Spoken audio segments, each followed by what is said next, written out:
Ẹ káàbọ̀ sórí ètò Lady K Ìfẹ́olúwa, the baby of Odùduwà nation. Ìyá mi bàbá mi, alpha, báwo ló ṣe ń lọ? Àkó ọdún. Ẹni ọdún bá láyé ò kọ́kọ́ rí ọpẹ́. Ẹ wo fìlà orí mi, ó wà ní kọ́lọ̀kọ́lọ̀. Àwọn another design náà tún wà o. Ta ló sọ pé kò pọ̀ bó ṣe wà yìí tẹ́ bá lu aṣọ tẹ́ bá lọ sí patí.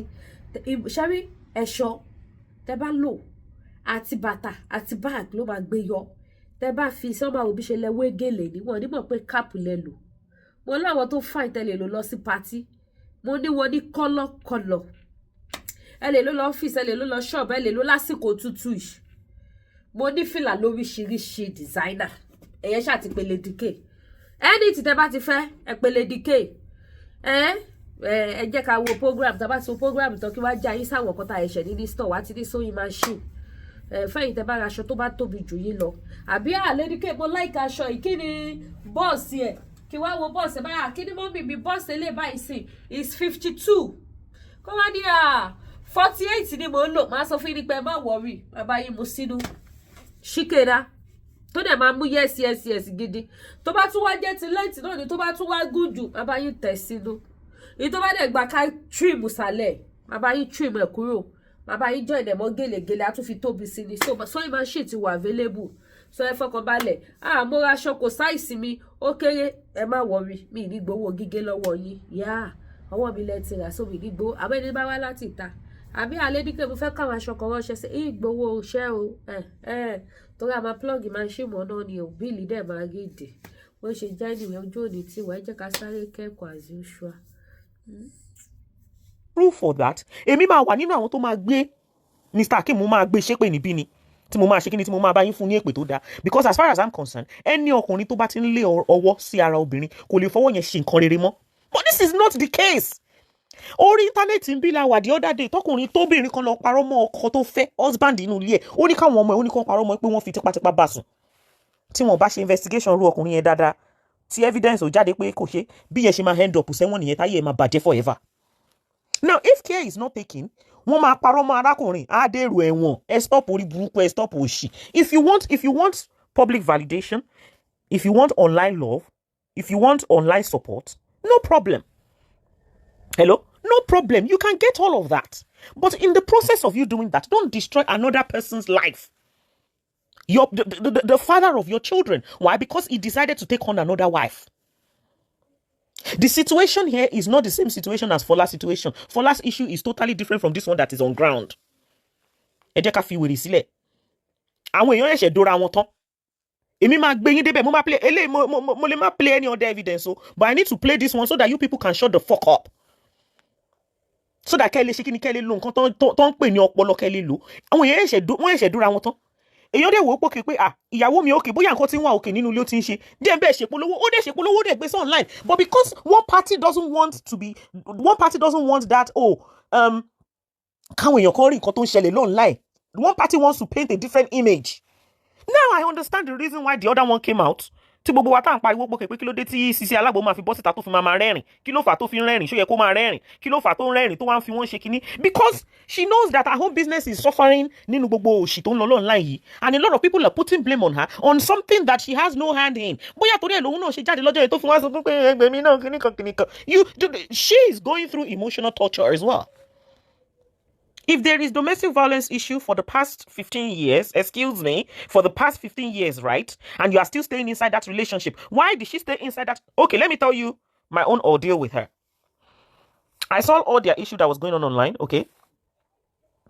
Pẹ̀lú gbogbo nǹkan tá à ń rí online yẹn, báwo ni ó ṣe lè possible fún obìnrin kó máa go through something like this? But this is much. Because anybody tó máa rí in the first place, he couldn't feel sorry for that lady. And I made comment on it that it is well with you, whatever. Then she came into my inbox. When she came into my inbox, I gave her my WhatsApp number. She came in onto my WhatsApp. And I asked her, comforting, tell her to screenshot all my messages, tell her to go and give all my messages to Bugma Wontoman support here online. All I've ever done was to comfort her, to try and get her out of, because I understand the fact that, look, as at the time, she might be going through emotional torture. She might be feeling suicidal. So all I wanted to do was just to sort of like, fully comfort, because as at that time, what she needs is somebody to talk to.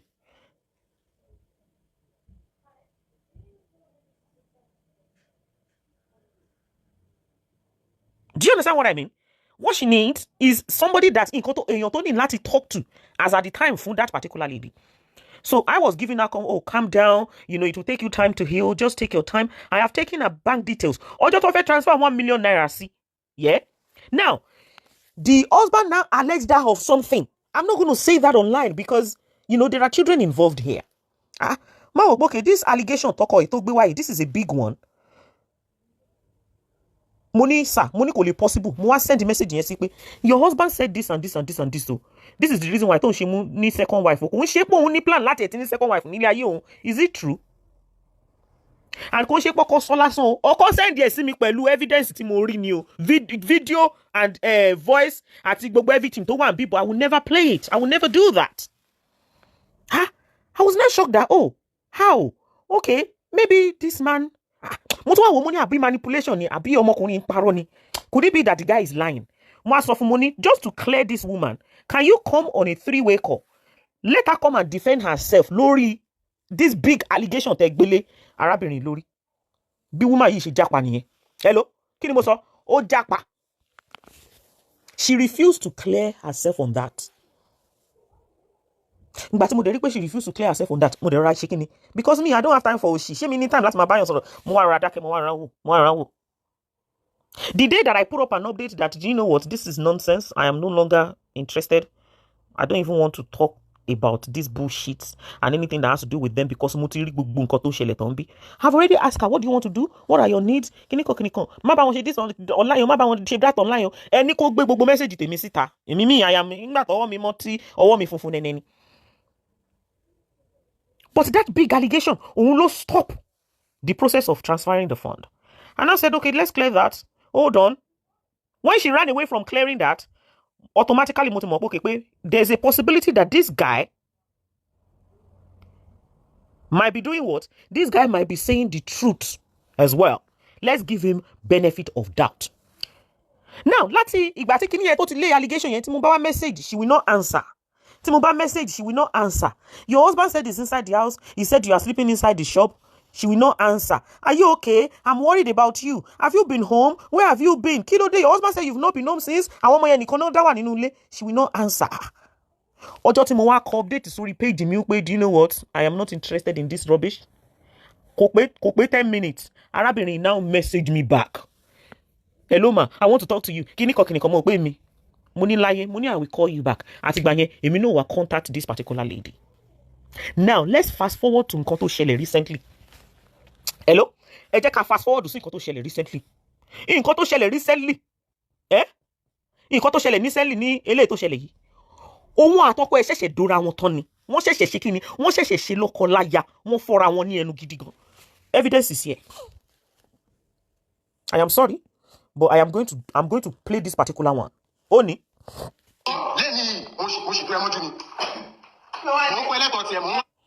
Now, I want you to look at this. Hold on. Mo rò pé ẹ gbọ́ leni mo sì do emoju ni.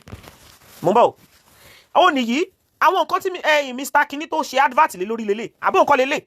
Oni, and this is the lady here. Oni, nǹkan tó fi bá ṣe advert rẹ̀. Mo ń bọ̀.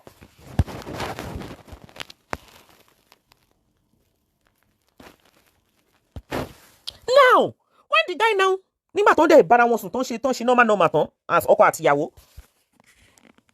tó ń dẹ̀ wò pé okay bóyá orí ọkọ ti ń wálẹ̀ pé okay pé ìyàwó mi let me go and show love to my wife as well. Ọkọ wá ṣe advert. Ìgbà tó kọ wá ṣe advert, ìwọ wá mú update ó wá kọ sórí wall. Bade jókòó mo ti voice message yẹn wá lọ́wọ́ mi mà. Mo ti gbọ́ bí tó ti bad man fún mi. God bless you. Ẹ wo èèyàn kan náà ṣe èèyàn ti ń gbọ́ bí tó ti bad man. Mo léèyàn parọ́ mẹ́mi gan. Kí ni irọ́ wo ni ò lè pamọ́ kọ ẹ̀? Hello? Òun àtọkọ ẹ̀ wọ́n ẹ̀ṣẹ̀ dóra wọn tán ni. Ìyẹn wá wò pé let me go and advertise her business. Ṣé mo bóyá everything because everything gbogbo òṣì tẹ́yìn rí online òṣì lẹ́ ń rí online everything ti padà sí normal. Everything ti padà sí normal. Wọ́n ti ń ṣe normal. Gbogbo ẹ̀yin tẹ́ ń pariwo tẹ́ ń sunkún online. Òṣì àti ranu òun lẹ́kàn ń ṣe. Nígbà tí ẹ wá advertise business ìtàn tó dẹ̀ bá post ẹ̀ online, of course people started loving and whatever. I don't know what now transpired. What happened? It could be that maybe the social media people that are supporting her, they now contact her. So tinje koko e wale ni kilo nsele igba kan awo kan ikoko baba sasun. Òun wá kọ update. Ọkọ wa lọ bá ìyàwó pé ṣé báyìí ṣe make love tán ni. Mo de be advertise ọjà. Kò sí issue láàrin èmi àti ẹ̀ now. Kò sí issue láàrin èmi àti ẹ̀ now. Kí ló ṣẹlẹ̀? Why did you go and put this online again? Nǹkan tó ṣẹlẹ̀ láàrin ibẹ̀ yẹn òun lélẹ̀ ẹ̀yin náà fẹ́ ti yín gbọ́. Mo pé kò ṣe pé kó wele po sétí. Ṣá kó wele po sétí àbí. Lẹ́ni oṣù tó ẹ mọ́jú ni. Mo ń pẹ́ lẹ́kọ̀ọ́ tiẹ̀ mò ń wálé. Àwọn báwo mo ṣe fẹ́ bá yí ẹ jẹ́? Mo bá ṣe advert mo fẹ́ bá yí ẹ jẹ́. Mo fẹ́ ṣe advert mo fẹ́ bá yí ẹ jẹ́. Ìwọ ló fẹ́ bá mi jẹ́ mi jẹ́. Did you hear that? The guy said mo bẹ́ẹ̀ ṣe advert. Báwo ni mo ṣe kíni? Báwo ni mo ṣe fẹ́ bá yí ẹ jẹ́? This was after the man had done the advert. When she now saw that obviously the advert is gaining engagement on the man's wall. She did not want that. Pé bóyá àwọn tó ń bá jai online, tó ń bá jàjẹ́ lórí social media, àwọn yẹn lè wò pé kí ló ṣẹlẹ̀ ṣé ó tún ti padà lọ sọ́dọ̀ ọkọ ẹni. And she wanted to prove to you people that meanwhile, àwọn méjì wọ́n dóra wọn. Wọ́n dóra wọn pàṣípàṣí o. Àwọn méjì wọ́n fọ́ra wọn lẹ́nu o. Ẹ̀yin dẹ̀ wà náà láì bí tẹ́ ẹ ti ń ṣe kíni, níbi tẹ́ ẹ ti ń sort out ìṣòro tí ò make sense. So the guy now, of course, tó bá jẹ́ wọn náà ni, would you not be angry? Hello? Tó bá jẹ́ wọn náà ni, would you not be angry that kí ló dé kí ni mo ṣe fún ẹ? We just finished making love. I advertised your business for you. They have been bullying me online. Hello? You now did what? You are now subjecting me to bullying again. Queen Willie, you know when I said to you that nǹkan tó ń ṣẹlẹ̀ ó pọ̀ ju nǹkan tẹ́ ń rí lọ. Look, there are so many videos here. Okay? But the guy has been òun kò tiẹ̀ sínú ìyá dẹ̀ ń jẹ́ online. Òun kò tiẹ̀ sínú ìyá dẹ̀ ń jẹ́ online. I don't back off people like that. Once I stand with somebody, even when the guy was telling me stuff, I kept telling her that, look, no matter what, listen and listen good. When I stand with people, as long as the person is telling me the truth, I will stand with them with my full chest. I don't care. Because I also believe that, oh yes, do you know what? The guy was trying to manipulate the issue because she wants to receive help. But that is not what is happening here. Oh, Niema Gbolo.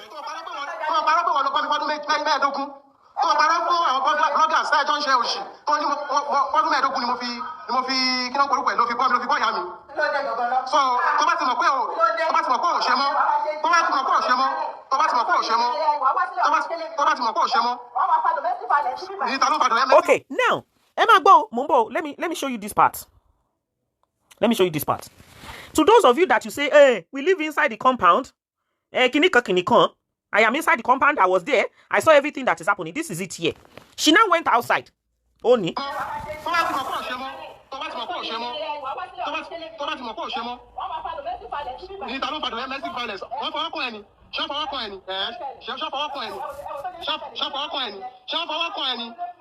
you hear that? No. Emma Bo, the woman that you can see that is recording video there. Hello? The woman that you can see that is recording video there. Show look bí ìgbà tó jẹ́ pé ọkùnrin yẹn pé ó ń sáré tẹ̀lé. Nínú fóònù tóbìnrin mú dání, ó dẹ̀ ń sọ wípé ẹ̀yin máa wo ẹ wo bó ṣe ń sáré tẹ̀lé mi. Ẹ wo bó ṣe ń sáré tẹ̀lé mi. Meanwhile, she is walking. The man is not running after her. Ẹnìkan tó ń jẹ́ Dorcas Joseph, ó ní so the man went home to set trap nìyẹn. Ó mà ṣe o. Oh shit, man. Oh my shit, man. Money there. Do you want me to play? I'm not going to play any more videos. But if you want me to play more videos, mo tún lè bá yín fi more videos sí. Mo tún lè bá yín ṣe kíni? Mo tún lè bá yín fi more videos sí. Kí là ń sọ? Ṣé wọ́n kó wele po sí yín létí ni? How did he go home to go and set trap? How? He has been going home like that, and this has been the practice. Like he will go home, they will make love, there will be no problem and everything. But then she likes to throw him under the bus. They don't have issues. Hello? They do not have issues. She's the one creating issues online. If there is anything that the man has done wrong, please bring it out. Nothing. It is all packaging. To be honest with you, I am not somebody that you can manipulate with your comments, with your olórí burúkú updates or whatever. I am not. Because tí mi bá rí òtítọ́, mi ò lè rí òtítọ́ báyìí kó òtítọ́ dẹ̀ wà níwájú mi kí n dẹ̀ máa ṣe kíni, kí n dẹ̀ máa ranjú parọ́. Mommy Badejoko said there's a lot of voice.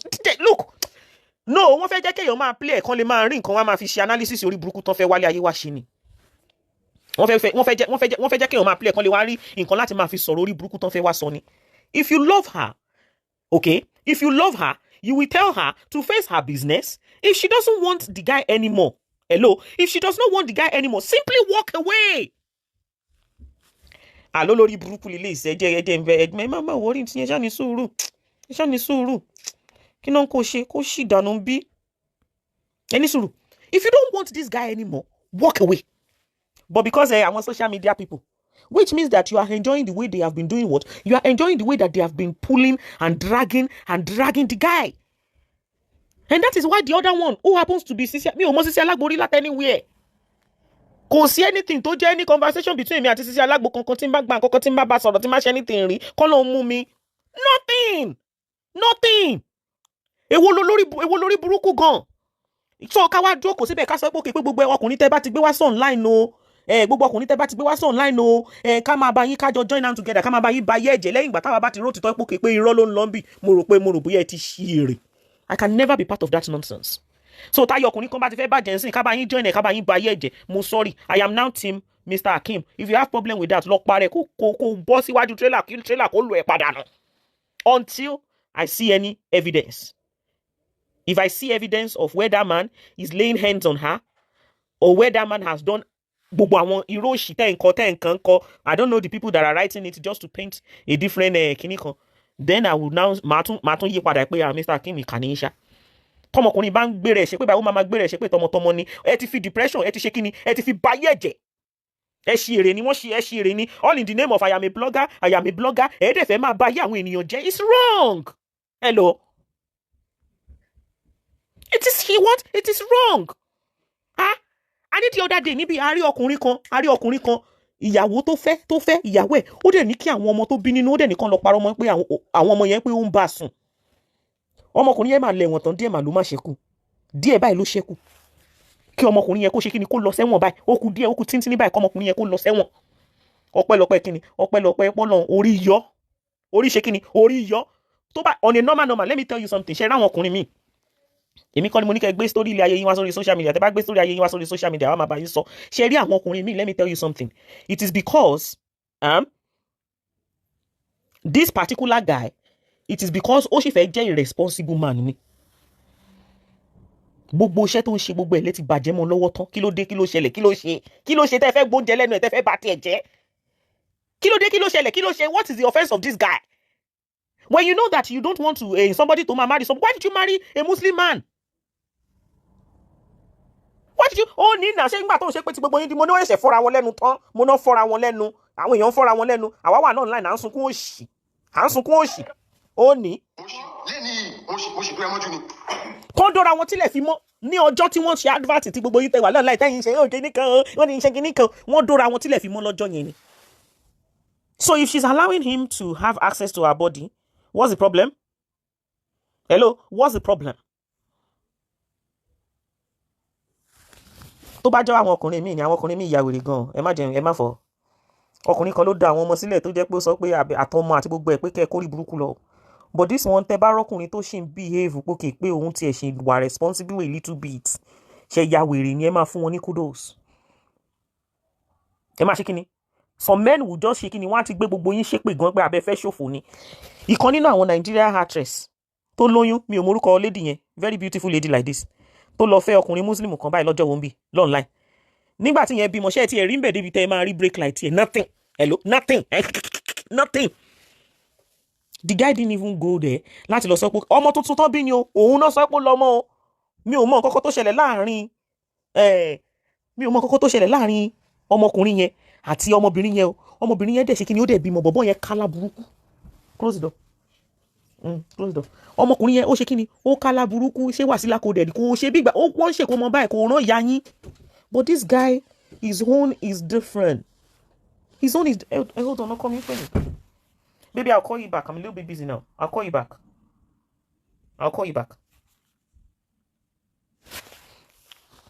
ha Fasila kò dé kò tiẹ̀ rán kò tiẹ̀ ṣe kankan kò tiẹ̀ ṣe kò wò pa abẹ́ fẹ́ ṣòfò ni àwọn èèyàn lọ síbẹ̀ wọ́n bú but this one wants to be part of his children's life. This one didn't say that okay pé òun fẹ́ kọ́ ìyàwó ẹjọ́ tó lọ kí ni ìṣòro yín. Hello, kí ni ìṣòro yín? Kí ni ìṣòro yín? Nígbà táwọn èèyàn tán dóra wọn, domestic violence, àbó sì ń ṣe àwọn tán wà. Okay, now, why did she go and lie? If somebody can go and lie on me, níbi tó ti ń bá ẹni tó ń dóra, nígbà tó hàn àti ẹ̀ tó ń dóra wọn tán, ó dẹ̀ lọ parọ́ mẹ́mi gan fúnra mi. Nígbà tí okó tó wọnú òbò, tí okó tó wá ń swim nínú òbò, tó wá ṣe kíni, tó wá ṣe gbòṣò. Táwa dẹ̀ ń forí rò pé ọmọbìnrin yìí ó ṣì sódì àṣẹ́nilẹ́ni ń damira, abẹ́ ti ṣí èrè. Ẹni ẹlẹ́ni ti gba Ọlọ́run mọ bóyá ráùndù méjì bóyá ráùndù mẹ́ta ni tó ń dóra wọn gidi. Mi ò mọrú style ti engineer ẹni ẹlẹ́ni damira tó gba dọ́gì. Take one doggy, do one advert. Ẹni ẹlẹ́ni dẹ̀ ṣe dọ́gì tó dẹ̀ wò pé kò ń fi advert sí ẹjọ́ ṣó ṣẹ̀ ni. Take one doggy, gba one advert. Gba doggy kò jẹ́ advert. Ẹ fọ́ra yín lẹ́nu tán, ẹ dúnra yín tán, ẹ yọ̀dí ẹ ṣe gbogbo ẹ̀. Ẹ wá bọ́ online. Mi ò rẹ́ṣẹ́ o, mi ò ní bá mi ṣe advert o, má bàyẹ́ mi jẹ́ o, torí àwọn tó wà online. Kọ́mọ abẹ́ ti ṣí èrè ni. Lẹ́yìn ìgbà tẹ́ ẹ dóra yín tán ẹ fọ́ra yín lẹ́nu àwádẹ́ níṣòro wà láì Jésù Kristi mo máa dúpẹ́ lọ́wọ́ Ọlọ́run tó jẹ́ kí n fi 1 million yín sílẹ̀. I would have no. The pain that would have entered my heart today. Mo kó 1 million sílẹ̀ ó dẹ̀ lọ dóra wọn àti kò sí kankan tó ṣe wọ́n. Ọlọ́run bá jẹ́ kí yàrá jẹ́ mi o. Ní ìtì báwọn dá sí èèyàn sunkún lọ láìmọ̀ Ọlọ́run mọ̀ jẹ́ sórí ibú àṣẹ wọ́n dóra wọn ni wọ́n lọ àṣọ dóra wọn Ọlọ́run mọ̀ jẹ́ sórí ibú àmọ̀ ní ìdànù àṣẹ wọ́n dóra wọn.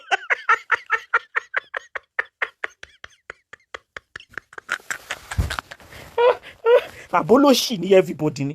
Ṣé bí 500 pounds mi wá ṣe lóde wà láìtàlá pounds ni mo fẹ́ ṣe sí náírà tí mo wò pé rọ àṣẹ tó ọmọbìnrin ó bá tiẹ̀ rí bí 1 million naira èbí yóò mọ̀ ṣe sínsìn yóò mọ̀ tajà sí àṣẹ wọ́n fọ́ra wọn àṣẹ dídò yẹn. Ẹnjíníà ẹjọ́ style wo lẹ ṣe táwa ń sunkún wèrè online ẹ̀yin ẹ má lọ wá kan ṣe kẹ́ lọ kó ṣe orí burúkú kẹ́ kó orí burúkú kó lórí ìkànnì ẹ̀rọ ayélujára ní dídò gidi. Kò ṣe dídùn normal skin to skin raw to raw ní o gbòsà bẹ́ẹ̀ ni wàá máa gbọ́ engineer kí ló dé ṣé o dẹ̀ tún ṣe kí ni ṣé o tún lọ́dọ̀ Sisi Alagbo ni okay ó yá mo ti fi ẹ́ lẹ̀ ó yá jọ máa dé wa pọ̀ okay kò sí problem ó yá dómi mi kó dóun náà èèyàn wá gbẹpọ̀n tán ó tún wá ṣe kí ni story tún wá change èèyàn gbẹpọ̀n tán story tún wá change why did she not deny pé òun ò gbókó lọ́dọ̀ ọkọ òun ẹjọ. It's not a voice note. Let me play it for you. It's a video. This is not no voice note. You cannot say that wọ́n manipulate ẹ ní o wọ́n ṣe ń jẹ ẹ ní o àbí wèrè ń ṣàwọn èèyàn ni ṣe ó ní it is a video ó ní. lẹ́ni oṣù tó ẹ mọ́jú ni mo ń pẹ́ lẹ́kọ̀ọ́ tiẹ̀ mo ń wálé àwọn báwo mo ṣe fẹ́ báyé ẹ jẹ́ mo bá ṣe advert mo fẹ́ báyé ẹ jẹ́ ìwọ ló fẹ́ bá mi jẹ́ mi jẹ́ náà tó parọ́ pé wọ́n lọ kọ́ mi fọ́dún mẹ́ẹ̀ẹ́dógún. Ó ní. lẹ́ni oṣù tó ẹ mọ́jú ni mo ń pẹ́ lẹ́kọ̀ọ́ tiẹ̀ mo ń wálé. Did she say that pé okay pé irọ́ wa kí ló dé tó ń parọ́ mọ́ mi pé o dómi mọ́jú ibo ló ti dómi ṣé o fọwọ́ kàn mi ò máa dómi mi ò máa dúró ẹ̀ ṣé mo rókò ẹ̀ àbí mo mọ kó ẹ̀ ṣé mo mọ tó look like anymore ẹ máa gbọ́ lọ́nà láìṣẹ́ gbọ́ ẹ jẹ́ kó máa fi emotional blackmailing òṣì kó máa fi kó yín fòkì lómi ọbẹ̀ jẹ́ a ní ẹ̀ mọ̀ nǹkan tó tiẹ̀ ṣẹlẹ̀ níbi tí mo tiẹ̀ ti wá find ẹ̀ fọ́ ni àní ló bá sọ pé ní ṣé ìyá yìí kí wọ́n ni wọ́n pè ló bá sọ pé ẹ lẹ́yìn ìgbà tó take one doggy receive one punani tán tí ẹnjìnì Alagbo tó kó bá jiná tó burúkú tó nà lẹ́gba tó fún lẹ́gba gan òun àti ẹnjìníà wọ́n wá jọ ní conversation lórí phone ó dẹ̀ sọ fún ẹnjìníà ìwọ náà mọ̀ pé mi ò kí ń ṣe olójú kòkòrò náà ó ṣá mọ̀ pé mi ò ń ṣènìyàn kan tẹ́nìyàn lè ṣe kíni tẹ́nìyàn lè fọwọ́ owó gbọ́rọ̀ lẹ́nu ẹ̀ ìwọ imagine ìyẹn dọ́kàsì èmi nìyẹn o ìwọ imagine níbi tó ti ń dọ́ra wọn ni o ní dídó gidi ni o ní fífọ́ lẹ́nu gidi ni o ìwọ imagine dọ́kàsì toró fẹ́ gbọ́rọ̀ lẹ́nu mi ó wá lóun fẹ́ fún mi 1 million naira múdẹ yá sọ pé mi ò fẹ́ ẹni kó bá mi gbé evidence tàbí tó sọ fún mi pé ìpè dọ́kàsì ó fẹ́ fún mi ní 1 million toró fẹ́ máa gbọ́rọ̀ lẹ́nu mi nígbà tí okó gidi wọnú òbò àbí sister Joko ní kí n play again ṣé mo ní láti play again àbí kí n send díẹ̀ sí màá bẹ́ẹ̀ jù síta o mi ò fẹ́ ṣe bẹ́ẹ̀ o I don't want to do that I really do not want to do that okay because let her bring her own evidence out too ṣe bó o ní. lẹ́ni oṣù tó ẹ mọ́jú ni mo ń kó ẹlẹ́tọ̀ọ́ tiẹ̀ mo ń wálé àwọn báwo mo ṣe fẹ́ bá yí ẹ jẹ́ mo bá ṣe advert mo fẹ́ bá yí ẹ jẹ́ mo fẹ́ ṣe advert mo fẹ́ bá yí ẹ jẹ́ ìwọ ló fẹ́ bá mi láì mi jẹ́ náà tó parọ́ pé wọ́n lọ kọ́ mi fọ́dún mẹ́ẹ̀ẹ́dógún tó parọ́ fún àwọn bloggers táyà tó ń ṣe òṣì wọ́n ní fọ́dún mẹ́ẹ̀ẹ́dógún ni mo fi kí ló ń porúkọ ẹ̀ ló fi bọ́ ìyá mi. so tó bá ti mọ̀ pé ò ṣe mọ́ tó bá ti mọ̀ pé ò ṣe mọ́ ní ta ló ń fa domestic violence wọ́n fọwọ́ kàn ẹni ṣọ́ fọwọ́ kàn ẹni ṣọ́ fọwọ́ kàn ẹni ṣọ́ fọwọ́ kàn ẹni. Did you hear that? Did you hear what she said there? Did you hear what she said there? She said, "Eh, wo bó ṣe ń sáré tẹ̀lé mi." Even ohun tó ń sọ̀rọ̀, did you see her running? Mr. Kinika is a narcissist. He's a narcissist. Who is a narcissist between them now? Who is the narcissist here? Who is the narcissist here? When she's saying that, she was recording herself and she was like, bó ṣe ń sáré tẹ̀lé mi. Bó ṣe ń sáré tẹ̀lé mi, ó mà ti ń sáré tẹ̀lé mi. Eléyìí tó sọ pé the man is a manipulator. Ṣé ń gbọ́? Ṣé ọ̀rọ̀ nìyẹn? Àbí sọ lẹ́nu. Pé the man is a manipulator. Mo fi Jésù Kristi mo fi búra o. Mo fọlọ́run bá búra o.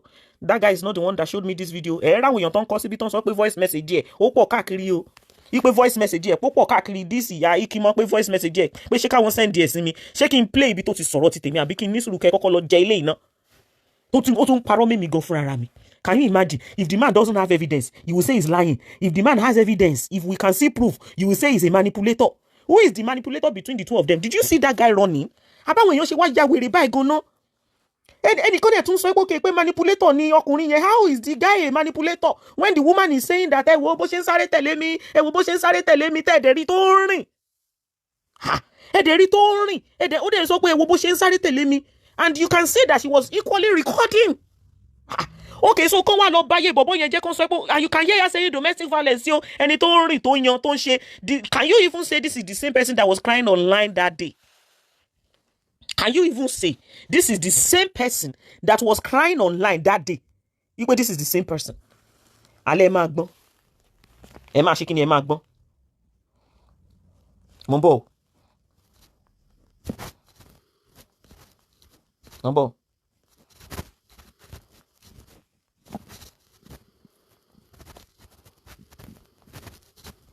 Mo ń bọ̀.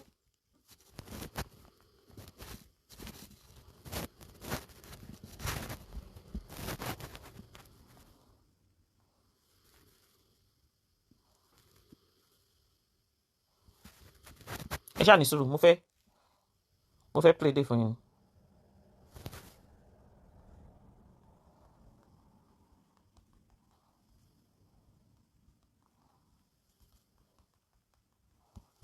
Mo fẹ́ mú ilé síta fún yín, mo ń bọ̀.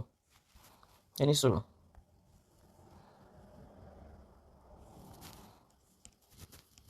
Ibi tó ti ń sọ̀rọ̀ tèmi lélẹ́yìí o, ó nìyí o, ẹ̀yin náà wá gbọ́, mo ń bọ̀. Ẹ máa gbọ́ o. Ní ìgbà tí ènìyàn jẹ dọ́gì, Ibrahim, let me hear what you just. Nígbà tí ènìyàn jẹ dọ́gì tán, lẹ́ni tí àwọn òpó pípẹ́ ẹjọ́ kíní, Ọlọ́run bá mo máa dúpẹ́ Ọlọ́run tó tún jẹ́ kí n tún ṣorí another 1 million naira ṣe. May God thank you, Jesus. This is what she said about me. Don't worry, I will help you. I'll go the question. The only thing is, good afternoon, ma. Thank you, ma. What do you say? Toilet, see.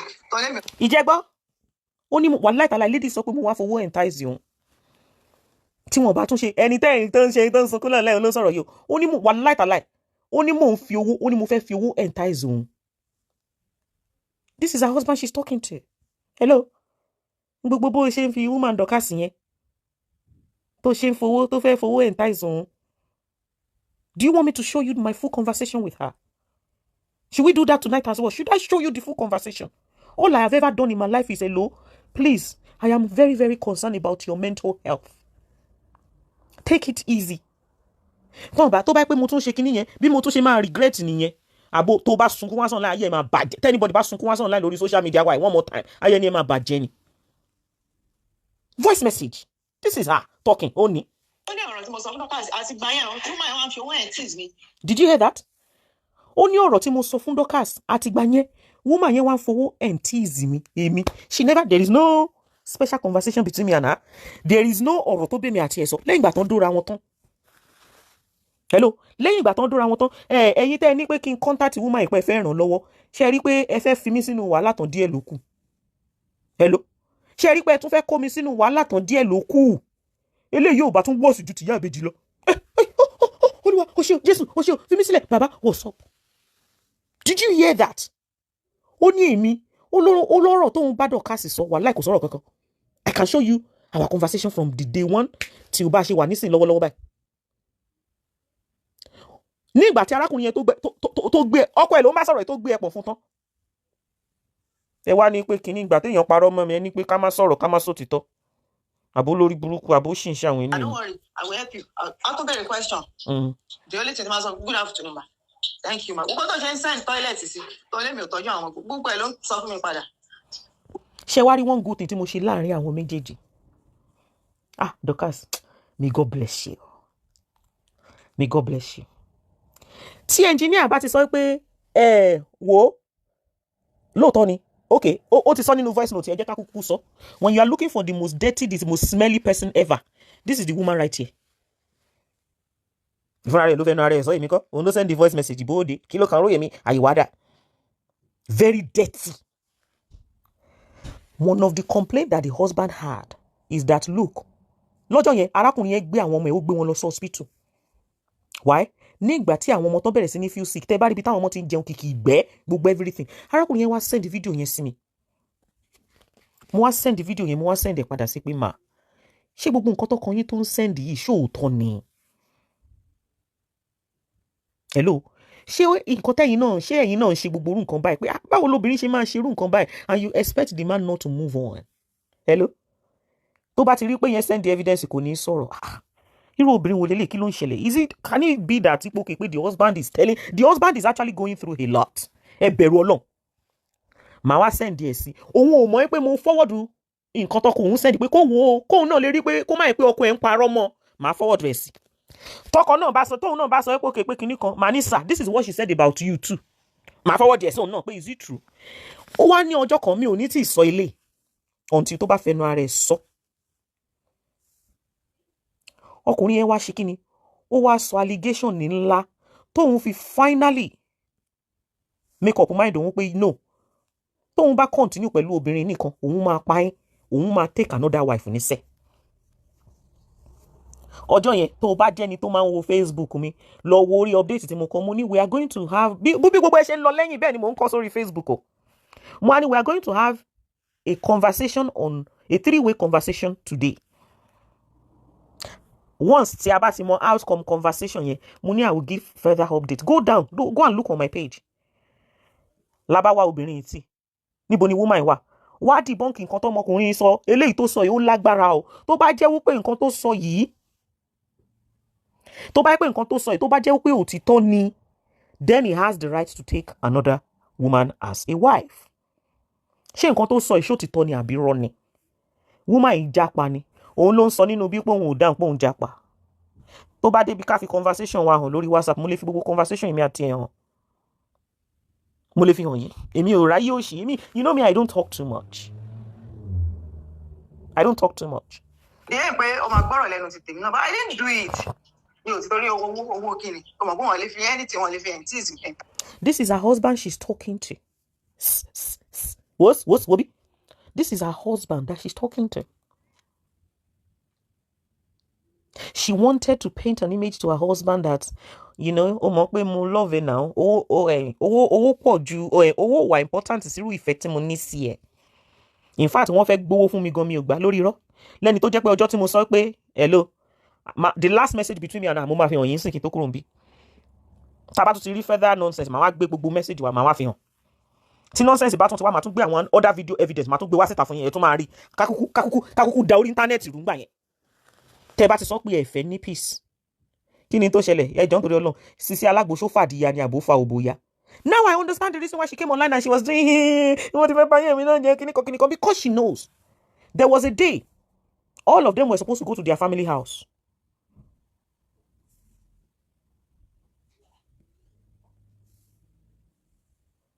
Kí ló kàn mí àti social media kẹ́ṣẹ́ ìmá gbọ́? Like do I care? You're very funny. Ṣé mi máa ń dá èèyàn lónìí? Do you think I reply people when they are doing shit on social media? I don't. I face forward. I'm not one of those bloggers that reply people that are criticizing me. I do not. Hello? I face forward. I don't reply things that is not relevant to me. So stop attaching me with any other person that is doing nonsense and rubbish online. I stand on the truth, and I will stand on the truth, and that is it. That's it. That's me. Oh, you know me for that one. But still. Do you understand what I mean? Dorcas, I will stand on the truth. Okay? And I will remain on the truth. And the truth only. Ibẹ̀ nìkan ni máa dúró sí. Mi ò ní yí kúrò ńbẹ̀. Orí òtítọ́ òun lèmi máa wà. Someone said I have the voice note when she was asking her husband to get new clothes. Monique gbogbo kini yẹn yapa síbi ṣe àní ó tó bá pa àwọn ọmọ tó ń ṣẹlẹ̀ online ṣe bí they will stop gbogbo òṣì rádaràda tó ń ṣe. Tó bá pé wọ́n mọ bó tó ṣe ń lọ ni. Tó bá pé wọ́n mọ tó ṣe ń lọ ni gbogbo òṣì tó ń ṣe online yẹn wọ́n ò ní dá sí. Ṣé ẹ̀yin rí kí ìyá alájẹ ẹ rí kó kí alájẹ kó dá sí nǹkan kó jẹ́ pé she will be on the side of the ẹ kó bó ṣe ń ṣe yín lọ jàre.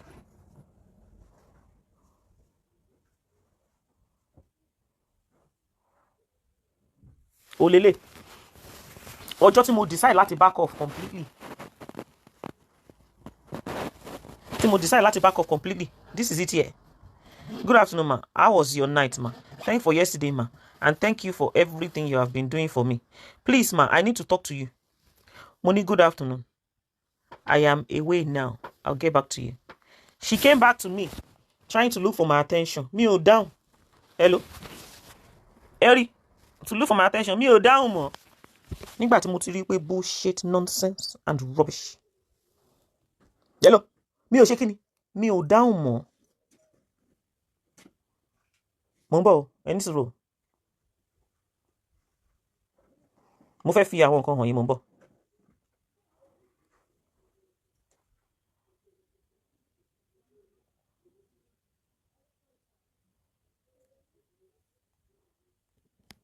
Mo ń bọ̀.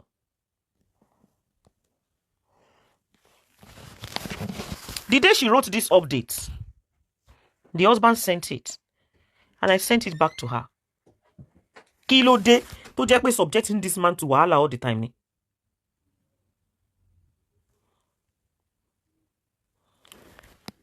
Olele. Oni. Sherry. Can you see? Moni, your husband sent your update to me with this. As the husband is doing, I go forward it to her. Olele. When the husband complain, I will send it to her. Ẹ jẹ́ ká play message tí mo fi dá Uncle Yellow. Ẹ jẹ́ ká play. Ká kàn fi yẹn ṣe kíni. Ká fi ṣe end of this show. Good morning, happy new week. Okay, I've seen her updates that you sent to me. Okay, I don't normally send voice messages to people, but I thought it would be better for me to send a voice message, so that you will understand it better. Okay, all right. You know, you have sent me so many things, videos. She's this, she's that, blah blah blah. To be honest with you, she has never said anything derogatory against yourself, okay? Now, it is your own side of the story that you have shared. She has not said anything. As a matter of fact, she's not replying my messages. So I have left her for her to, get her bearing. And then maybe when she feels better, she will come back and talk to me. Because I did send her a message and she didn't reply me. So I just left her the same way she has decided to ignore my message. Now, what I want you to do is this. Whatever you say about her, however you paint her to other people, she probably will be hearing it outside. Some of the things that you sent to me, I forwarded it to herself. It might be that she found that, maybe what you're saying is not true. I wasn't. I have never been on the side of that man. As a matter of fact, if anybody should be upset with anybody, that man should. In fact, see, ọkùnrin ẹ bá tún send because me money this could be money. Matoni boy, matoni ṣé kò ń ṣe pé ẹ manipulate torí pé ẹ fẹ́ jẹ́ kọ́mọbìnrin rìn náà lọ́wọ́. Mo máa ń kó fún ọkùnrin yẹn gbàsgbòs. Hello, mo máa ń kó fún ọkùnrin yẹn gbàsgbòs. Mi ò sí ní side ọkùnrin yẹn rí. Mi ò sí ní side ẹ̀ rí. Mi ò support ọkùnrin yẹn rí. And there is nothing that is mo ń forward rẹ̀ sí. Move forward dressing. Move forward dressing. I don't know, so I cannot comment on that. What I would advise is this. Don't talk bad about her to anybody, okay? Don't send anything nasty to people about herself. Hey Joe, ṣé gbọ́ àbẹ́ gbọ́. Ìjẹ́ gbọ́. No manipulation here. Hello? Ṣé gbọ́. Uncle yẹn ni mo tún máa ń sọ fún. Mo ní ẹ jọ̀ọ́. Mo ní ẹ má sọ anything nípa arábìnrin yẹn. Ẹ má sọ fún anybody o. Ẹ má discuss any issue that has to do with her. Ẹ má discuss it with anybody. Give her time. Hello, let her heal. Please, I even ma tún sọ fún yẹn pé ẹjọ́ ma ní nínú gbogbo ọ̀rọ̀ tó wà lẹ́, you are the one to be blamed. Mo ló máa take any time. Mo ní, do you know that mentally she's not okay mentally. Nǹkan tẹ́ ṣe fún yẹn ó shock ẹ bákan. Mi ò sí ní side uncle yẹn rí o. Nílé ayé mi Jésù mo fi ṣẹlẹ́rìí. Ẹ gbé voice mi bọ́ta. Don't even talk bad about her to your new wife. The same way you shouldn't talk bad about your new wife to herself. Of course, this is your culture, sorry, not culture. Excuse me, sorry. This is your religion, and it allows this, for women and all of that. But I want you to apply wisdom, okay? Let it slide. She's still hurting. Even if it's Sisi Alagbo, let's say Sisi Alagbo is the Iyale now. And I don't mind her listening to my voice message, okay? Nínú voice tí mo tún send sọmọkùnrin, mo tún sọ̀rọ̀ sí Sisi Alagbo. Because mo mọ̀ pé òun ni ìyàwó tuntun tó wà lórí ọpọ́n. Mo dẹ̀ tún sọ síbẹ̀ mo ní voice tèmi bá send sí ẹ, èmi ò mind you bá fi play ẹ̀ fún Sisi Alagbo kò kan èmi. I don't care. Mo ní, but please do one thing. Whatever you do not even talk about this particular woman or anything that has to do with her, what she's doing, what you've known her to have done. Don't discuss it with Sisi Alagbo herself. Oh, voice. Then you marry somebody on top of her, she will equally feel bad. So maturity is very, very important here, okay? Apply wisdom. I am begging you, because there is nothing that you will say. People will still say that she has her own side of the story as well. Just like there's nothing you will say to her about her, she will have something to say about you as well. And up till now, I swear on everything that I have, she has not said anything negative about you, but you have about her. Iyale Egbo, mo tún sọ sínú voice yẹn mo ní arábìnrin yìí ò dẹ̀ tí sọ anything bad about yín sá o. But ẹ̀yin ti send àwọn proof, àwọn evidence, àwọn nǹkan nípa títí ẹ ti send ẹ síta. So maybe you should just let her be. She's going to be angry. Let her express herself. I wouldn't advise her to express herself publicly, but because of everything that is going on, like Sisi Alagbo put up videos of your brother, your mom, and all of that might be hurting her as well. And that is why I advise that if you can take yourself, both yourself and your wife, the new wife, if you can take your relationship off the internet, it will really help, okay? She can do her business, but all this posting of Bible comedies, for now, until everything is settled, if that can stop, it will help the whole situation. But then at the same time, nobody can tell anybody what to do, because I cannot control Sisi Alagbo. But I sincerely, feel that it will help if you keep it off the internet for now. She might be having a flashback this morning. Maybe that's why she posted that. Like, people don't say this, don't say this and this about me. I didn't do this, I didn't do that, blah, blah, blah. If you understand what I mean. So she's hurting, honestly. Did you guys hear that? Eleni come back me play bobo voice in tobacco. I have, whether in front of her, behind her, or whatever. Anything you want to call it, anything you want to call it. I have always been in support of her, giving the guy bas every time. Be the bigger person, be a man. Don't talk about it. Be Sisi Alagbo. See Egbe, má jẹ́ kí Sisi Alagbo gbọ́ nǹkan tó bá ní ṣe pẹ̀lú woman yìí o. Ṣe this, ṣe that. Ọjọ́ wo lẹ máa tó gbọ́n? Ọjọ́ wo lẹ máa tó wake up? I rest my case for now. But kò ń ṣe gbogbo ọkùnrin tẹ́ bá ti rí ni kẹ́ máa sọ pé ọkùnrin ni o kíní kan. And the funniest thing is, ẹ̀yin obìnrin náà lẹ́kún bẹ́ẹ̀. Àwọn ọkùnrin gan, they will never come out to defend themselves that irọ́ kí ló dé tó jẹ́ pé ọkùnrin lè fẹ́ ba ayé ẹ̀jẹ̀. Do you understand what I mean? Pé kí ló dé tó jẹ́ ọkùnrin lè fẹ́ ba ayé ẹ̀jẹ̀. The most important thing is that àwọn tẹ́ fẹ́ kú lórí wọn, the woman that you all want to pine yourself for. Ó ti fẹ́ ba ayé ẹ̀jẹ̀ o. Ó ti fẹ́ ṣe léṣe o. Òun àti Mr. Akim wọ́n jọ dóra wọn tán kí Mr. Man yẹn kó tó wá ṣe kíni. Kí Mr. Man yẹn kó tó wá sọ pé òun fẹ́ ṣe advert fún wọn dóra wọn. Òun ni mo tún fẹ́ play wọn dóra wọn. Lẹ́ni mo sì dúró ẹmọ́jú ni. Mo kọ́ ẹlẹ́kọ̀ọ́ tiẹ̀, mo ń wálé. Àwọn báwo mo ṣe fẹ́ bá yẹ. Bọ̀bọ́ yẹn nílé níyì mo sì do ẹ mọ́jú ni. Mo ń fún ẹ lẹ́tọ̀ọ́ tiẹ̀, mo ń wálé, mo ń ṣe normal. She now replied that okay, ṣe torí ó wá dó mi mọ́jú yẹn torí ẹ̀ ló ṣe fẹ́ bayé mi jẹ́. Ẹni tó jẹ́ wípé ó ń gba domestic violence tí kò fẹ́ sí pẹ̀lú ọkọ ẹ̀ tó ṣe yẹ kó dókò yẹn. Àbá everybody, ṣé everybody wà alright ṣá? Ṣé everybody wà okay ṣá? Kíní kan mi ò fẹ́ ní nǹkan kan bá ṣe, mi ò fẹ́ ṣe kíní kan. Ṣé ó yẹ kó dókò yẹn?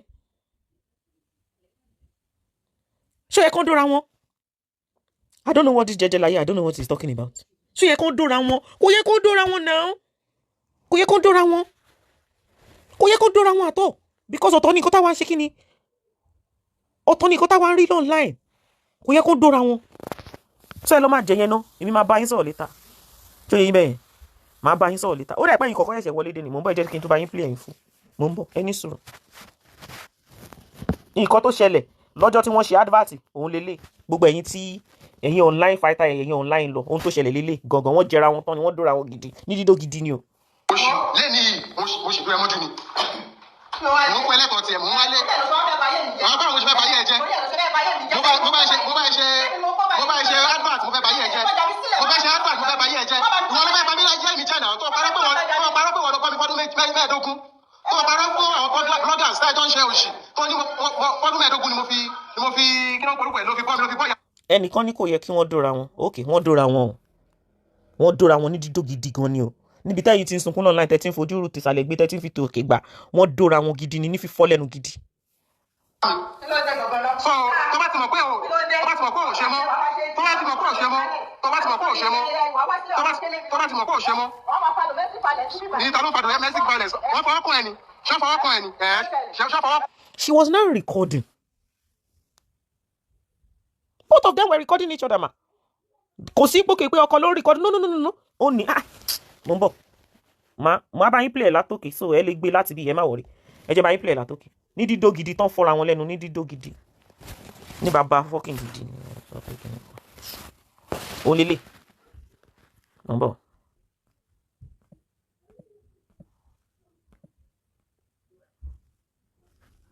Okay, ó ní dídó gidi ni o. Lẹ́ni mo sì dúró ẹmọ́jú ni. Mo kọ́ ẹlẹ́kọ̀ọ́ tiẹ̀, mo ń wálé. Nǹkan tọkùnrin yẹn advertise nìyẹn. Mo bá ṣe advert mo fẹ́ bá yẹ ẹ̀jẹ̀. Ìwọ ló fẹ́ bá mi láyé mi jẹ́ náà. Tó parọ́ pé wọ́n lọ kọ́ mi fọ́dún mẹ́ẹ̀ẹ́dógún. Tó parọ́ fún àwọn bloggers táyà tó ń ṣe òṣì. Tó ní fọ́dún mẹ́ẹ̀ẹ́dógún ni mo fi kí ló ń porúkọ ẹ̀ ló fi bọ́ ya mi. So tó bá ti mọ̀ pé ò ṣe mọ́. Gbogbo ẹ̀yin tẹ́ wà nínú compound tẹ́ sọ pé ó mà ná o, ó mà ṣe gbá kan ni o. She now went outside her compound. She now said, wàá máa fa domestic violence níbi bíbá ẹ̀. Wàá máa fa domestic violence. Ọkọ wa sọ pé ta ló ń ṣe domestic violence. Ẹ máa wò. Domestic violence. Wọ́n fọwọ́ kàn ẹni. Ṣé fọwọ́ kàn ẹni? She's recording too.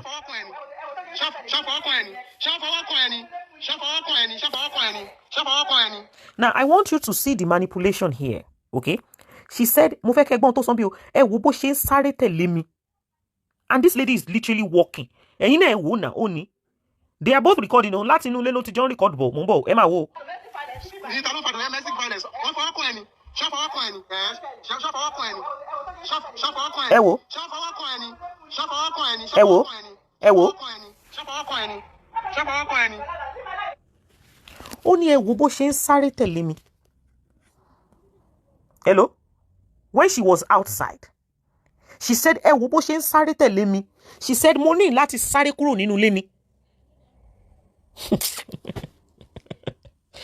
Ẹ wo bó ṣe ń sáré tẹ̀lé mi. Mo ní láti sáré kúrò nínú ilé ni. And this person is walking. Tó bá yẹ pé ẹ̀ ń gbọ́ fídíò yìí under voice message tí kò ń ṣe lórí fídíò. Ẹni ó mọ ẹ wo ṣe bó sọ pé ó ń sáré tẹ̀lé. Ó ti sáré tẹ̀lé, ó ti fẹ́ nọpa, ó ti fẹ́ bayé ẹ̀jẹ̀. Ọjọ́ wo lẹ máa wake up? The lady was walking. And she said, ẹ wo bó ṣe ń sáré tẹ̀lé mi.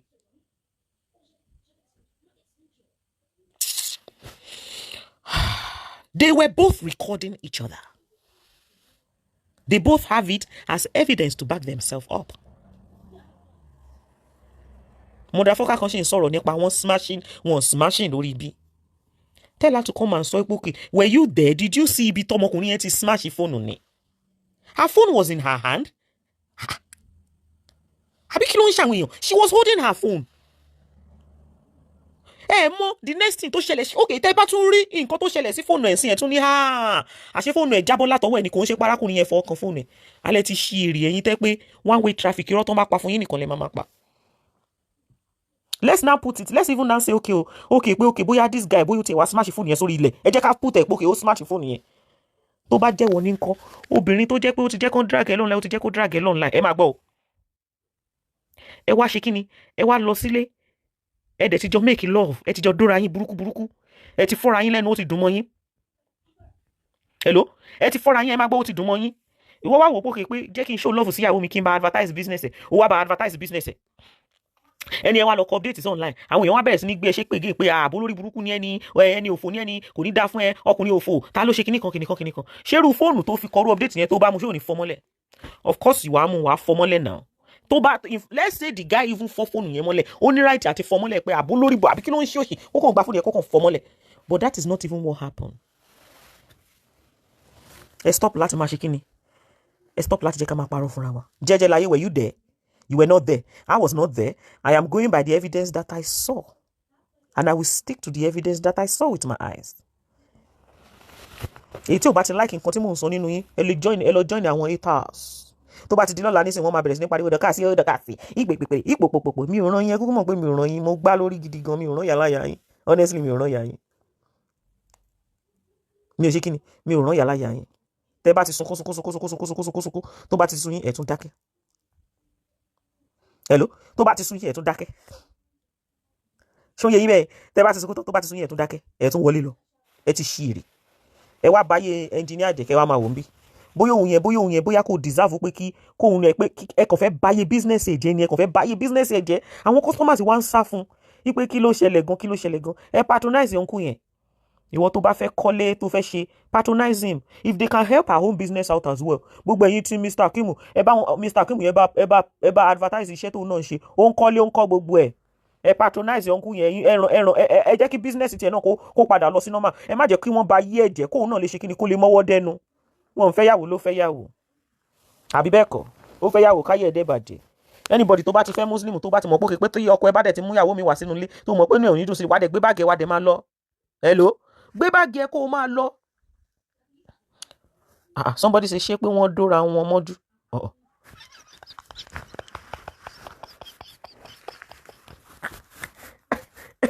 Then play bí dídó yẹn again. Mo lè fi dídó yẹn mo lè fi ṣe ringtone for the next 20 years. Dídó gidi ni ma. Hello ma. Kò ń ṣe pé ṣé wọ́n dóra wọn dọ́gì burúkú ni pẹ̀lú slapping of the ass like this. Tí wọ́n gbàdá tó ń fún gidi. Kò sí style tí wọ́n ṣe. Àwọn kan wá ń sunkún lọ́nà láì wọ́n ṣe kíní gbá kan ó rí. Lẹ́ni yìí mo sì dó ẹ mọ́jú ni tí mo dó ẹ mọ́jú. And she replied with kí ló wá dé tó bá dómi kọ́. Tó bá dómi ó dómi náà nìyẹn náà. Ọlọ́run ló ní kí n má fi 1 million ṣe. At the end of the day wọ́n máa wá parọ́ mọ́ mi ní pé ṣebí the reason why tí mo ṣe kó 1 million sílẹ̀ torí pé mo fẹ́ wá gba information ni. Ọlọ́run má bà tèmi jẹ́. Mo yà kó nǹkan mi sí account. Mo bá fi owó mi ra aṣọ ó ní iye tí mo máa fi ṣe kíni. Ó ní iye tí mo máa fi pa. ẹnìkan ní kò jẹ́jẹ́ bẹ́ẹ̀ wọn ò lè dóra wọn. Ókè mo ti gbọ́. Bóyá ẹ gbọ́ pé ọ̀nkú yẹn sọ pé lẹ́nìí yìí mo dó ẹ mọ́jú ni. Ẹ má fi dídọ̀ yẹn lẹ́nìí báyìí mo sì ṣe kí ni mo sì dó ẹ mọ́jú ni. Ní dídó gidi. Àwọn èèyàn ń dóra wọn, àwọn ń gba okó gidi, wọ́n fọ́ra wọn lẹ́nu. A bọ́ sórí Facebook ẹ wá ń ṣe òṣì yẹn pé kíní kan. Ẹ kó sì lọ jàre. Ẹ kó sì lọ jọ. Ẹ kó sì lọ. Ẹ wo mo fẹ́ lọ sùn. Màá tún rí yín lọ́jọ́ mi ọjọ́ yìí. Gbogbo ẹ̀yin tẹ́ ń kọ kọ́mẹ́ǹtì wèrè sórí péjì mi. Ó bá kọ kọ́mẹ́ǹtì olórí burúkú sórí péjì mi kò kàn mí o. Èmi ò kí ń blọ́ọ̀kì, mi ò ń dìlítì o. Àti positive àti negative gbogbo kọ́mẹ́ǹtì owó ló bá dé. Kọ́mẹ́ǹtì bó ṣe wẹ̀ sórí péjì mi kò kàn mí. Wàhálà yí ẹni ẹni tó bá wù ẹni kó kọ síbẹ̀. Ṣó yẹ bẹ́yẹn? So bó ṣe wà nìyẹn. Juliet Venture anyway, are you there, Dorcas? I don't need to be there. Ṣé bí mo gbọ́n nu fídíò nígbà tó ń ṣe pọ́n kó wọlé po sí yín létí pé wọ́n sọ pé wọ́n dóra wọn tílẹ̀ fi mọ́ ni.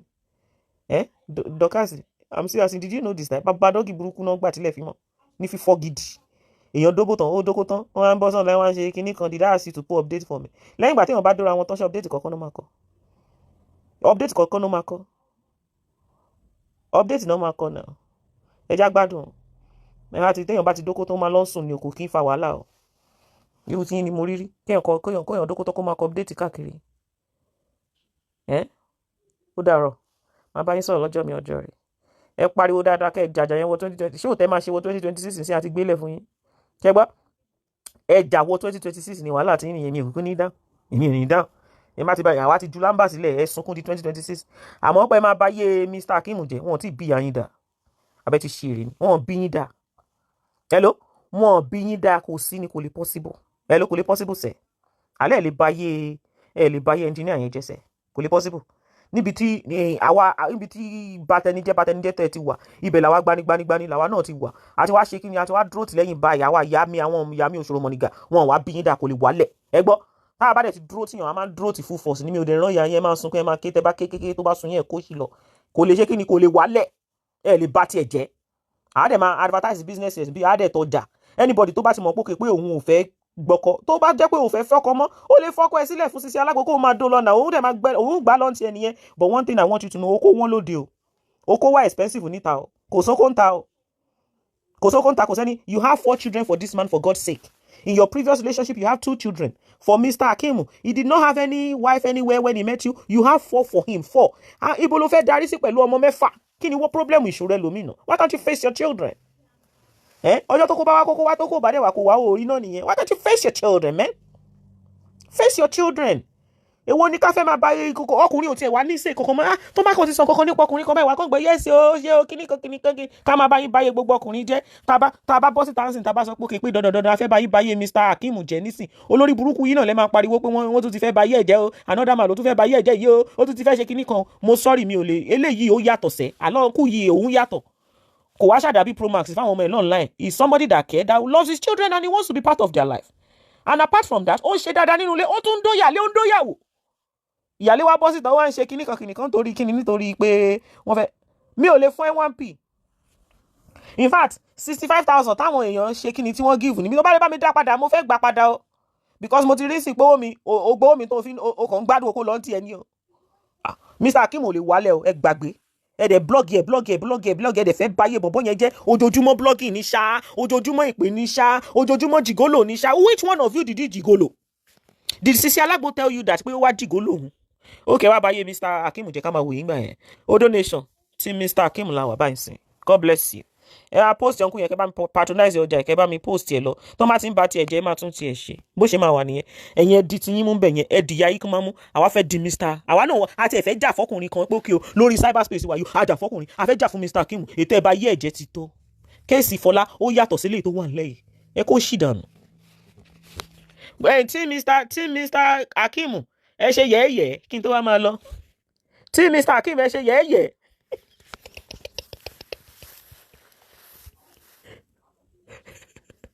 tí Mr. Akeem ẹ ṣe yẹ̀ẹ́yẹ́ náwó sókè ẹ ṣe yẹ̀ẹ́yẹ́ wàá gba ìjàre ní ti Adérayọ̀ kò ní bá mi bàjẹ́ fún ẹ ó ṣe ọkùnrin yẹn máa rọrùn gidi sùn lẹ́nìí kí ló dé ẹ̀dẹ̀ fẹ́ fi depression bá tiẹ̀ jẹ́ ṣé ẹ̀ lọ́mọ ni ẹ̀ lọ́mọkùnrin ní ẹ̀dẹ̀ fẹ́ fi depression bá ti àwọn yẹ̀ẹ́yẹ́ Ọlọ́run á ti pọ̀ àwa táwọn àbí nǹkan ti tó. Ayẹyẹ ẹ gbayi o donation chop kiss tí Mr. King yẹ̀yẹ̀ 100% ẹ kó sílẹ̀ kó rí burúkú sàn ẹ máa fún wa packaging lórí burúkú ń bí àwa tí Mr. King ní àwa tá a ti ṣe yẹ̀yẹ̀ yẹn àwa náà ti tó gbogbo ẹni tó kọ ẹ kó ṣe ó fẹ́ yàwá mi yẹ̀yẹ̀ dídó ní. Uncle CK gan fọwọ́ sí àwọn ọkùnrin gbórí wọlé fún Mr. King o Mr. King congratulations àwọn ọkùnrin ti gbórí wọlé fún yín owó náà lè wálẹ̀ kó lè wálẹ̀. Tí ẹ bá rí tí mo ṣe máa ń bú ọ̀nkú yẹn mania you are not a nice person sir you are horrible please she needs time to heal don't do anything don't do any show tó bá ṣe pọ́nkú yẹn ní manners ní ó yẹ kó ti bú mi lórí WhatsApp pé àbílẹ̀ ìjà wèrè ni èèyàn ṣe nǹkan kan ó ṣe nọ́mà ẹ̀ tún ẹ fẹ́ ba ayé ẹ̀jẹ̀ wá ba ayé ẹ̀jẹ̀ ká máa wò yìí àwa dúró gidigba sẹ́yìn Mr. King kò sí wèrè and ẹ máa patronize business ẹ ó dẹ̀ máa kọ́lé fáwọn èèyàn bẹ́ẹ̀ ti ṣe ẹ kó ṣì lọ́jọ́ ẹ kó ṣì lọ tẹ bá ti ń blọ́ọ̀gì ẹ bẹ́ẹ̀ yàwá máa túndé ayé ẹ̀ ṣe ń bí ní tó bá wù yín ní kẹ́ ṣe ní side ọ̀dọ̀ yín bí àwa náà fẹ́ dúró tọkùnrin bí this time around ẹ kó ṣì dànù ẹ jẹ́ àlọ́ san donation afẹ́ lọ sàn bàbá yẹ̀yẹ̀ good night. gbẹgbẹgbẹ ibo mi a tún ti upgrade máa já yìí sí máa já yìí sí a tún ti upgrade àwọn dédé tuntun ti wọ store wa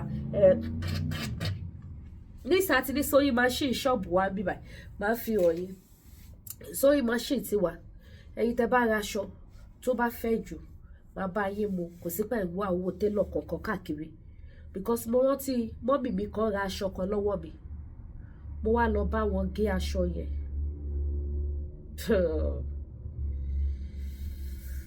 ẹ̀rù Ọlọ́run bá mi pé kọ́kọ́ bá mi gé sàlẹ̀ ó gùn jù ní o kọ́kọ́ gé sàlẹ̀ ó dẹ̀ gba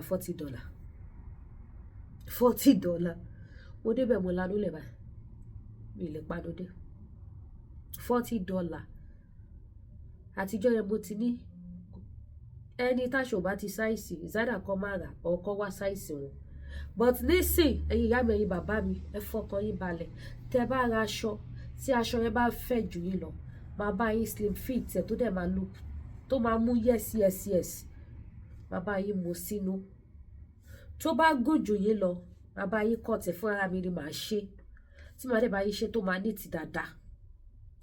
ti dáadáa mú aṣọ yín tí n bá lè ṣe mi ìlera máa ṣe so àti ní sewing machine nísìn so lẹ́yìn yẹn tó bá já màá tún yín tì yín díẹ̀ màá máa yín tì yín mo ń ṣe àwọn processing kan lọ́wọ́ tó bá ti done màá jẹ́ kẹ́ mọ̀ wọn pé very soon máa done then àwọn ọjà wa tá a expect pé ó máa dé for this December tí ó dé mo nígbàgbọ́ pé ó máa dé láyọ̀ by next year ó máa dé so tó bá ti dé gbogbo ẹ mọ́mì mi tẹ́ fẹ́ rice of fada wà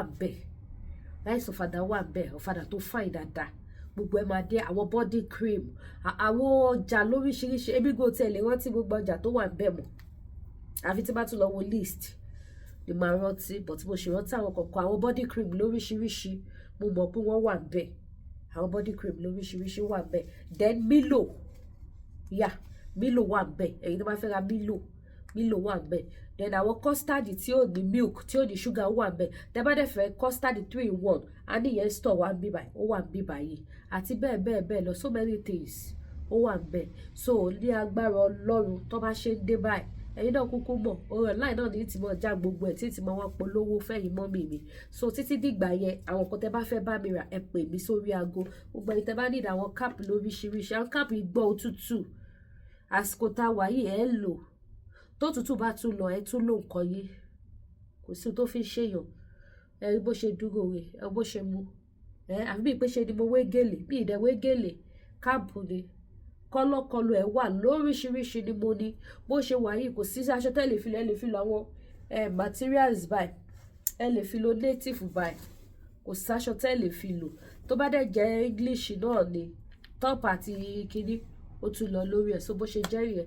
bákan náà àwọn jewelries wà ogun diabetes wà ti fẹ́ fìdí jálẹ̀ èyí tó bá ní ogun diabetes ẹ̀ tẹ̀ pé sí but agúnmu jẹ̀díjẹ̀dì ìyẹn wà dáadáa ó wà so bó ṣe jẹ́ nìyẹn ẹ ṣé gan mo dúpẹ́ o ní bread mọ́ mo ti try láti reach out sí àwọn yẹn ká mọ̀ bí wọ́n máa ṣe for this week because wọ́n ṣe last week mi ì tẹ̀ pé wọ́n níná last week a ní bread so mi ì pè wọ́n náà so torí mi ò mọ ọgọ́pàá má parọ́ màá jára mi ì pè wọ́n but this week mo ti try láti reach out so èyí tẹ́ bá ra bread ní store wa so tó bá ṣe bread for this week ẹ máa rí bread. Bákan náà gbogbo èyí tẹ́ bá fẹ́ ṣe irun, ẹ fẹ́ ra wig, ẹ fẹ́ ra bólíkì, ẹ fẹ́ ra rob, ẹ fẹ́ ra ọṣẹ ìwẹ̀, ẹ fẹ́ ra fix ogun kàtá, gbogbo ẹ̀ ló wà ní Lady K African store. Bákan náà ọdún ló ń parí lọ yìí, ẹ̀yin ìyá mi, ẹ̀yin bàbá mi, ẹ tọ́jú ara yín, ẹ dira o, ẹ dira o, ẹ dira o, ẹ dira o, ẹ dira ní ìlànà àdúrà. Tó bá dẹ̀ jẹ́ lànà ṣẹ̀ṣẹ̀ náà lẹ fẹ́ fi dira yín, ẹ lọ dì. Èmi ò sọ pé kéèyàn má tọ ọ̀nà tó bá ti wù, tó bá jẹ́ pọ́nà tẹ́ ń tọ́ nìyẹn tó lọ fi gbàdúrà yín, bismillah, ọ̀nà Kristi lèmi mọ̀ tó fi gbàdúrà mi. Ẹ̀yin tẹ́ bá wá fẹ́ dira ní ìlànà ti Kristi, ẹ pè Lady K Ìfẹ́ Olúwa show. Àwọn spiritual products ajẹ́bi idán tẹ́ lè lò fún ìrìnàjò ọdún tuntun, ìrìnàjò pé ọdún, gbogbo ẹ̀ ló wà available. Gbogbo ìdojúkọ yẹn, gbogbo pátápátá lọ́nà máa sókè ṣòro yẹn ti pẹ̀tẹ́lẹ̀ tàdúrà gbogbo wa dẹ̀ máa gbà lórúkọ Jésù. So bó ṣe jẹ́ nìyẹn, bá wa share ètò ojú òní tí mi ní wá yín tí, mi ò ní wá gbogbo yín tí lágbára Ọlọ́run. Nǹkan dùn mí, àbí mi deserve nǹkan dùn, kò sí wàhálà. Ẹ ṣé, ó dàbọ̀.